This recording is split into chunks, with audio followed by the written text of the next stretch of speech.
Olá, eu sou o professor Lucas Neto. Sejam bem-vindos a mais um programa Escola Bíblica no seu lar. Hoje nós vamos estudar a lição de número 10, que tem como título Provai se os Espíritos são de Deus. Introdução na lição. Os falsos profetas desvirtuam a palavra de Deus, promovendo o desenvolvimento de heresias e da apostasia. Nesta lição, identificaremos a falsa profecia de Semaías para Neemias. Veremos o conceito bíblico de falso profeta. Identificaremos as características dos falsos profetas. Descobriremos as práticas cristãs para combater os falsos profetas na igreja contemporânea. Estudaremos sobre o dom espiritual de discernimento de espíritos e aprenderemos como reconhecer a veracidade de uma profecia, finalizando o nosso estudo compreendendo qual será o fim dos falsos profetas. Item número 1 da lição: Tobias, Sanbalate e Semaías conspiram para intimidar Neemias. Inúmeras foram as adversidades que Neemias enfrentou no decorrer da reconstrução dos muros de Jerusalém.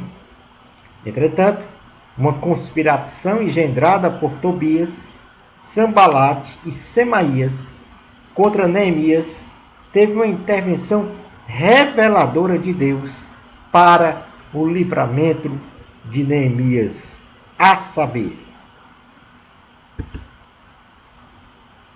a falsa profecia de Semaías para Neemias. Neemias foi visitar Semaías, falso profeta ou sacerdote, que estava proibido de sair de casa. E este profetizou para Neemias que eles dois deviam se esconder no lugar santo, no templo, pois havia um complô dos samaritanos para matar Neemias a qualquer momento. Neemias capítulo 6, versículo 10, diz assim a palavra do Senhor: Tendo eu ido à casa de Semaías, filho de Delaías, filho de Metabel, que estava encerrado, disse ele: Vamos juntamente à casa de Deus, ao meio do templo, e fechemos as portas do templo, porque virão matar-te. Aliás, de noite virão matar-te. Qual foi a resposta de Neemias à falsa profecia de Semaías? Neemias, com coragem, responde a Semaías que não era o tipo de homem que foge e se esconde das ameaças de morte, e que jamais salvaria a sua própria vida se escondendo no templo. Neemias, capítulo 6, versículo 11, diz assim a palavra do Senhor: Porém, eu disse: Homem, como eu fugiria? E quem há como eu que entre no templo para que viva? De maneira nenhuma entrarei. Então, Deus revela a Neemias a armadilha de Semaías e dos samaritanos para destruí-lo.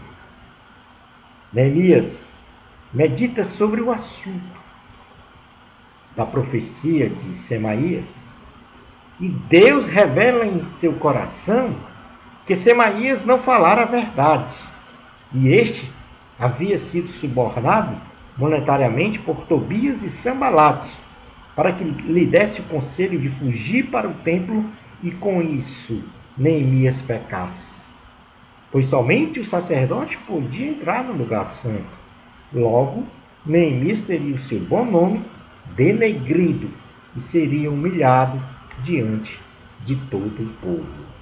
Neemias capítulo 6, versículos 12 e 13, diz assim a palavra do Senhor: Então percebi que não era Deus quem me enviara. Tal profecia falou ele contra mim, porque Tobias e Sanbalate o subornaram.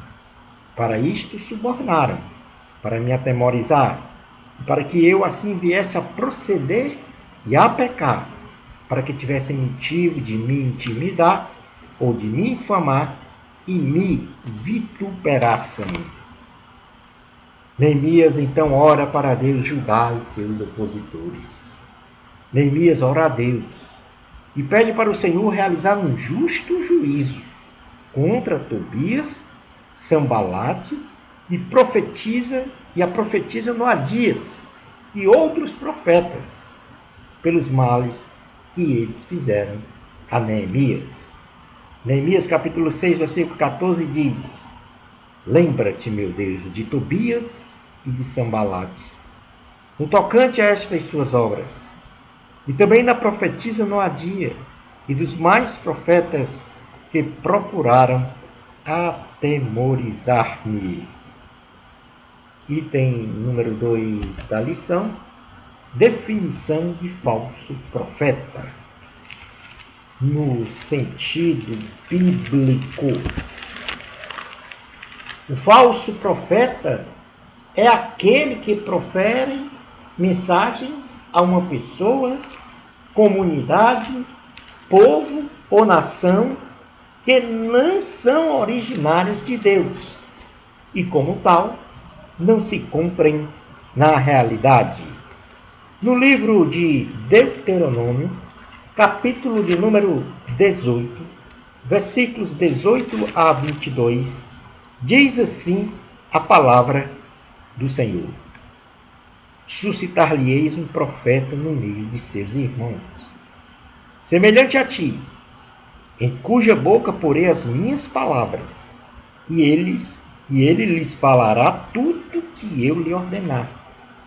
De todo aquele que não ouvir as minhas palavras, que ele falar, em meu nome, disso lhe pedirei contas. Porém, o profeta que presumir de falar alguma palavra em meu nome, que eu lhe não mandei falar, ou o que falar em nome de outros deuses, esse profeta será morto. Se disseres no teu coração: como conhecerei a palavra que o Senhor não falou? Sabe que, quando esse profeta falar em nome do Senhor, e a palavra dele se não cumprir, nem suceder como profetizou, esta é a palavra que o Senhor não disse. Com soberba a falou tal profeta.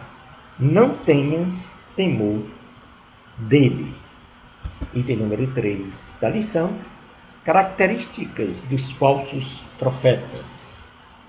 O apóstolo Pedro indica que no meio da comunidade cristã existiam falsos profetas e mestres que possuíam as seguintes desqualificações de males comportamentais, a saber, sedutores são aqueles que introduzem de forma leviana, premeditada e dissimulada heresias de perdição, sem qualquer consideração com as pessoas, induzindo-as a pecarem, buscando a sua própria satisfação.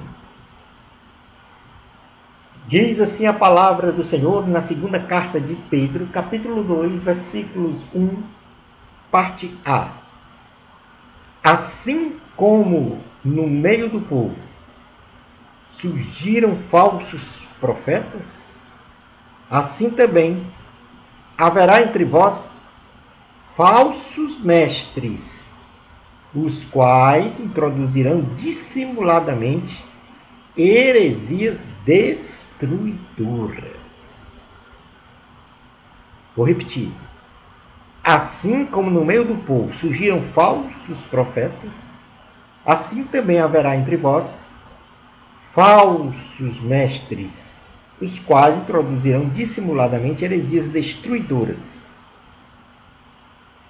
Outra característica do falso profeta é que eles são rebeldes. São aqueles que renegam e resistem de forma permanente o soberano Senhor Jesus, ou adotam dissimuladamente ao Senhor, ou adoram, melhor dizendo, dissimuladamente ao Senhor com falsidade. Na segunda carta de Pedro, capítulo 2, ainda no versículo 1, a parte B, diz: até o ponto de renegarem o soberano Senhor que os resgatou, trazendo sobre si mesmos repentina destruição. Vou repetir. Ao ponto de renegar o soberano Senhor que os resgatou, trazendo sobre si mesmos repentina destruição. A terceira característica encontrada nos falsos profetas, nos falsos mestres, é que eles são enganadores. São as pessoas que apresentam sofismas às outras pessoas, ou seja, mostram um fato não verídico, ou seja, uma mentira, como se fosse um fato verdadeiro, induzindo-os à prática do pecado. Na segunda carta de Pedro, capítulo 2, versículo 2, diz: e muitos seguirão as suas práticas libertinas, e por causa deles será infamado o caminho da verdade. Ainda como outra característica dos falsos profetas, é que eles são avarentos. São aqueles que têm o objetivo de acumular bens materiais, se enriquecerem monetariamente às custas dos fiéis, ou seja, fazem comércio dos adeptos da fé cristã. Na segunda carta de Pedro, capítulo 2, versículo 3, diz: também, movidos por avaricia, farão comércio de vós, com palavras fictícias.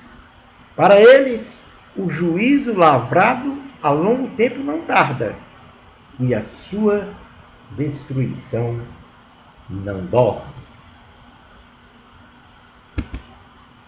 Item número 4 da lição: práticas cristãs para combater os falsos profetas na igreja contemporânea.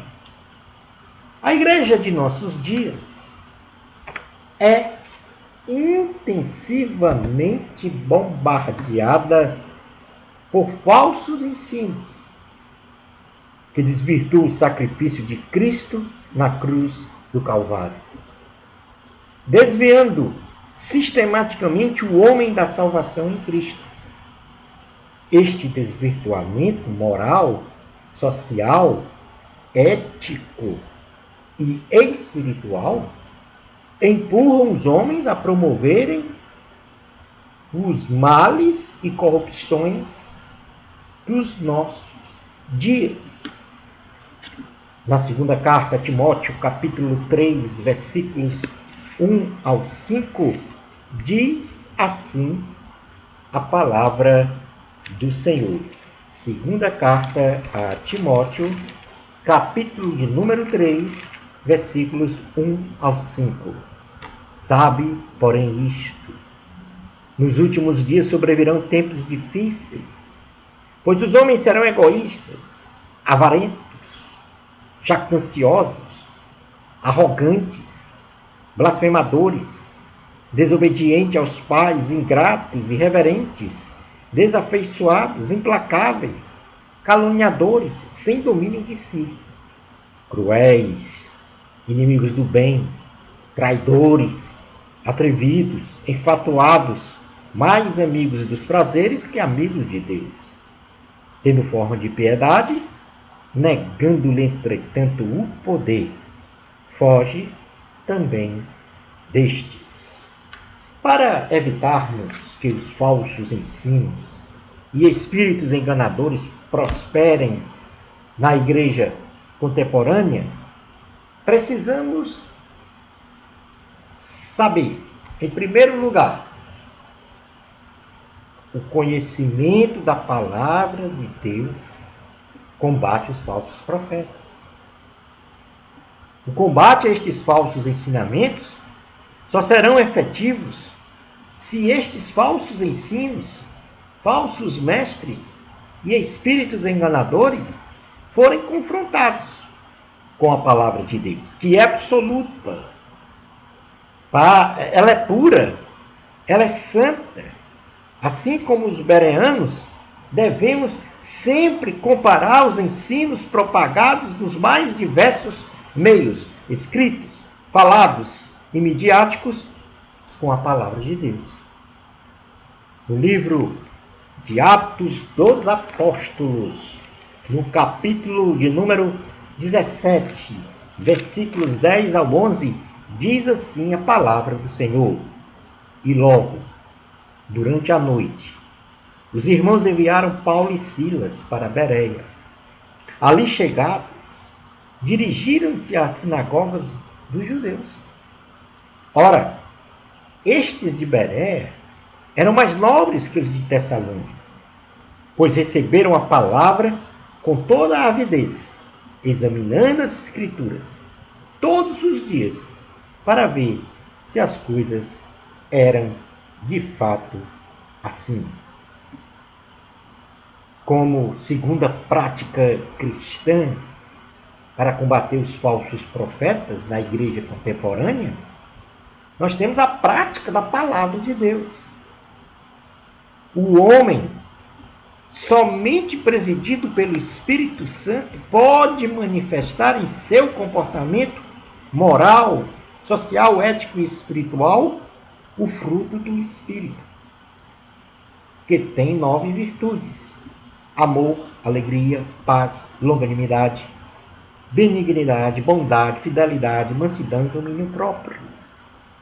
Onde este próprio homem, presidido pelo Espírito do Senhor, jamais absorverá estes males pecaminosos comportamentais dos últimos dias, exarados por Paulo a Timóteo, na excelsa palavra do Senhor. Pois contra o fruto do Espírito Santo não há lei, e muito menos condenação. Na carta aos Gálatas, capítulo de número 5, versículos 22 ao 23, diz assim a palavra do Senhor: Mas o fruto do Espírito é amor, alegria, paz, longanimidade, benignidade, bondade, fidelidade, mansidão, domínio próprio. Contra estas coisas não há lei.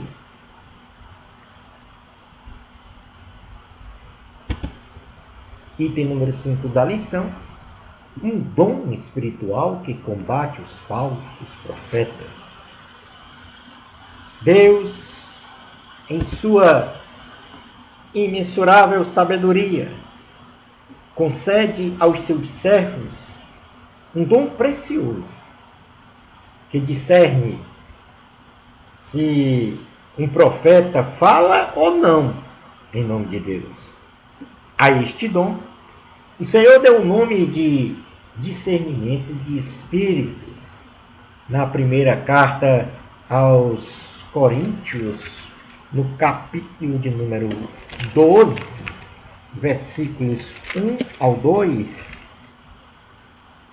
1 ao 11, melhor dizendo, diz assim a palavra do Senhor. Primeira carta aos Coríntios, capítulo 12, versículos 1 ao 11. A respeito dos dons espirituais, não quero, irmãos, que sejais ignorantes. Sabeis que outrora, quando éreis gentios, deixai-vos conduzir-vos aos ídolos mudos, segundo éreis guiados. Por isso vos faço compreender Que ninguém que fala pelo Espírito de Deus afirma anátema Jesus. Por outro lado, ninguém pode dizer Senhor Jesus, senão pelo Espírito Santo. Ora, os dons são diversos, mas o Espírito é o mesmo. E também há diversidade nos serviços, mas o Senhor é o mesmo. E há diversidade nas realizações, mas o mesmo Deus é quem opera tudo em todos. A manifestação do Espírito é concedida a cada um visando a um fim proveitoso.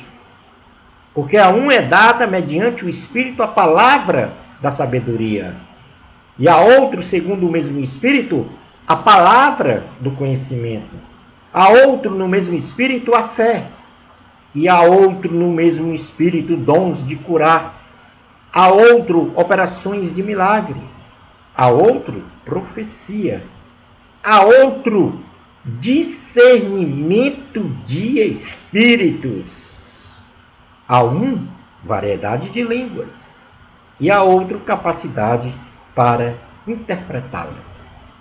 Mas um só e o mesmo Espírito realiza todas estas coisas, distribuindo-as como lhe apraz a cada um individualmente.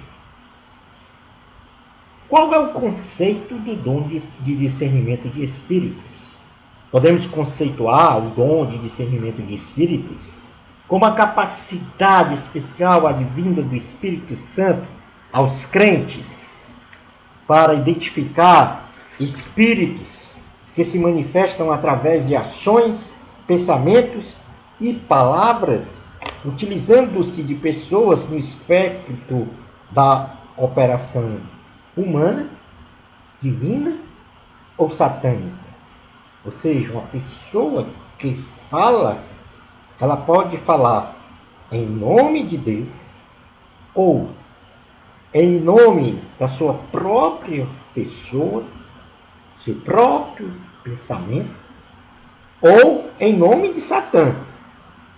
E aí é que entra o dom de discernimento de espíritos, para que venhamos a identificar qual é a origem desta palavra. Mas qual é o propósito do dom de discernimento de espíritos? A aplicação deste dom no meio da igreja tem como propósito relevante manter o crente e o corpo de Cristo num caminho e direção dos valores absolutos de Deus. E capacitar o crente a discernir o caráter espiritual de uma pessoa, não sendo, então, um dom de percepção natural, e muito menos um espírito crítico que procura faltas nos outros. O propósito do dom de discernimento de espíritos é manter a pessoa alinhada no caminho, na direção dos valores absolutos de Deus, exarados na Santa Bíblia. Item número 6 da lição, reconhecendo a veracidade da profecia. A profecia, ela não está acima da palavra de Deus. A profecia, ela deve guardar perfeita sincronia com a Bíblia Sagrada, estando sempre condicionada à palavra de Deus, pois a profecia revela e enfatiza as verdades bíblicas, não acrescentando nada do que já foi escrito nas Sagradas Escrituras. Na segunda carta a Timóteo, capítulo 3, versículos 16 e 17, diz assim a palavra do Senhor: toda a Escritura é inspirada por Deus e útil para o ensino, para a repreensão, para a correção, para a educação na justiça, a fim de que o homem de Deus seja perfeito e perfeitamente habilitado para toda boa obra. A profecia, ela deve ser julgada, ou a veracidade da profecia deve ser julgada, sua procedência. A profecia, quando manifestada, deve ser submetida a julgamento com bastante prudência, respeito, sabedoria e espiritualidade, pois esta poderá ter como fonte o divino, a mente humana, o Satanás. E a despeito disto, se a fonte for divinamente inspirada, como é o homem quem instrumentaliza verbalmente a profecia, esta poderá ser modificada, segundo a falibilidade do homem. E por isso mesmo, deve ser sempre examinada e julgada quanto ao seu cumprimento e à sua doutrina. Na primeira carta de João, capítulo 4, versículos 1 a 6, diz assim a palavra do Senhor: Amados, não deis crédito a qualquer espírito, antes provai os espíritos se procedem de Deus, porque muitos falsos profetas têm saído pelo mundo fora. Nisto reconheceis o Espírito de Deus. Todo espírito que confessa que Jesus Cristo veio em carne é de Deus. E todo espírito que não confessa a Jesus não procede de Deus. Pelo contrário, este é o espírito do anticristo, a respeito do qual tendes ouvido do que vem e presentemente já está no mundo.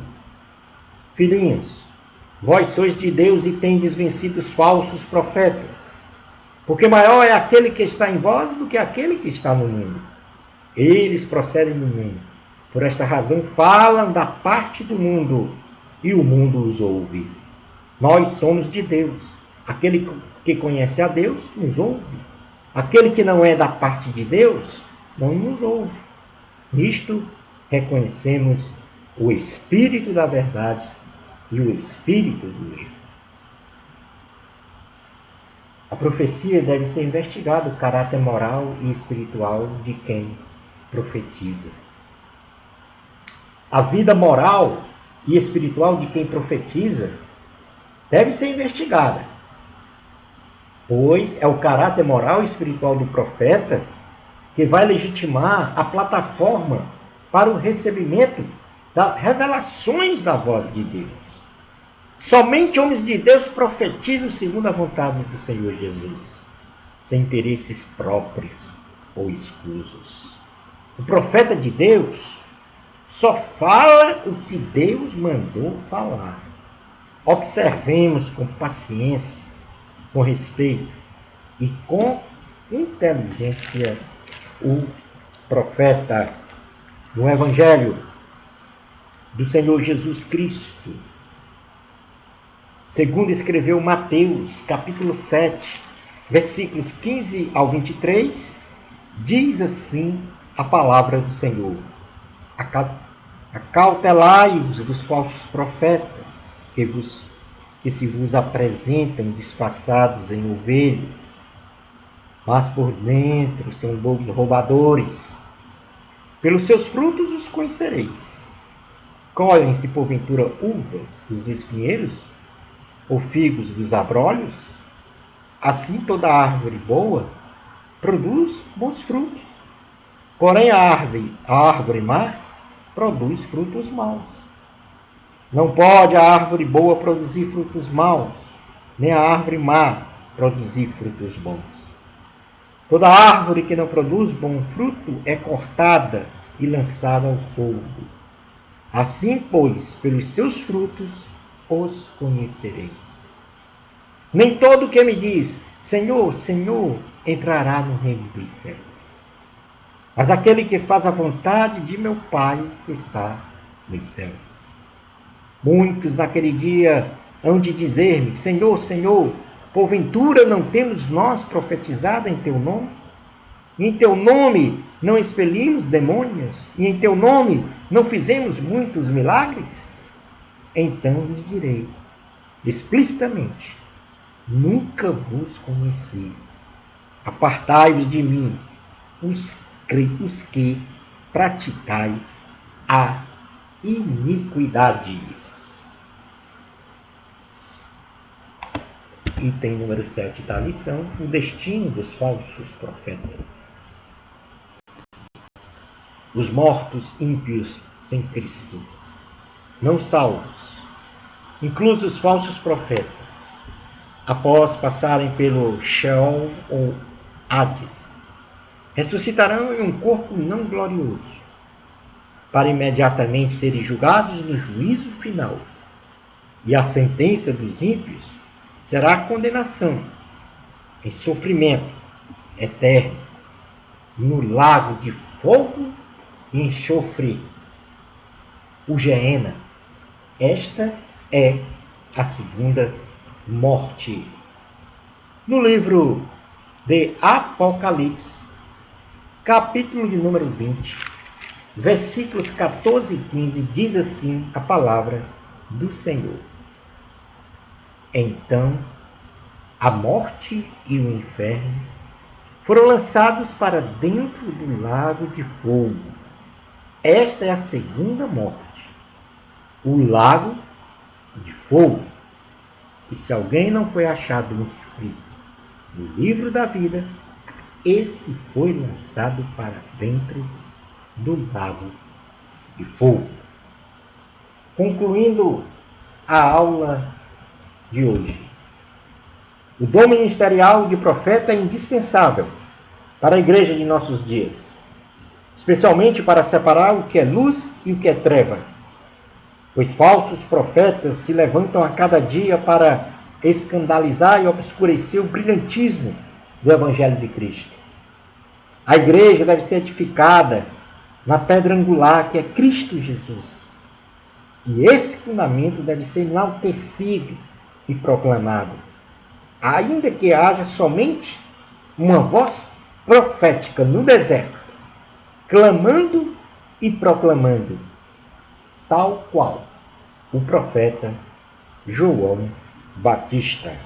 Shalom Adonai. Bênçãos especiais de Jesus para você. Amor a Cristo, a glória é de Deus. Até o nosso próximo programa, Escola Bíblica no seu lar, se Deus permitir.